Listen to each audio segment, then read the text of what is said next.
Finally বন্ধুসকল আজি দিনটোতে অসম চৰকাৰ ফালৰ পৰা আহি পৰিছে এটা ভাল খবৰ। তো বিশেষকৈ আপোনালোক যিসকল স্কুলীয়া ছাত্ৰ ছাত্ৰী আছে তো সেইসকলৰ কাৰণে বৰ্তমান ভাল খবৰটো আহি পৰিছে। তো বন্ধুসকল যোনটো নেকি বৰ্তমান মুখ্যমন্ত্ৰী ডাঙৰীয়াই ঘোষণা কৰিছে, যোনটো নেকি বৰ্তমান বিগ আপডেট আহিছে। তো বন্ধুসকল যোনটো নেকি বৰ্তমান খবৰ আহিছে অসম চৰকাৰ ফালৰ পৰা, তো সকলো ল'ৰা ছোৱালীকে 500 টকা দিয়া হ'ব, যোনটো নেকি বৰ্তমান মুখ্যমন্ত্ৰী ডাঙৰীয়াই ঘোষণা কৰিছে।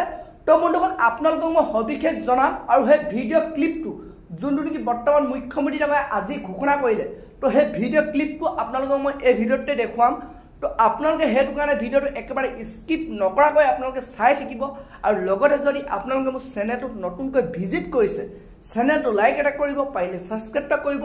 যেতিয়া এনেধৰণৰ ইনফৰ্মেশ্যনবোৰ নতুন নতুন খবৰবোৰ আহি থাকিব তো প্ৰথমে আপোনালোকে সেই ভিডিঅ'টো লাভ কৰিব পাৰিব। তো বলক বন্ধুসকল আপোনালোকক মই এতিয়া দেখুৱাই আছো যোনটো নেকি বৰ্তমান মুখ্যমন্ত্ৰী ডাঙৰীয়াই ঘোষণা কৰিছে।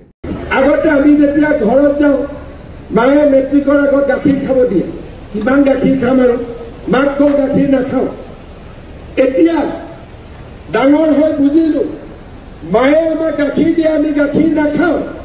বহুত মাকে ল'ৰাক গাখীৰ খুৱাব খোজে, ঘৰত গাখীৰ নাই, হয়নে নহয়?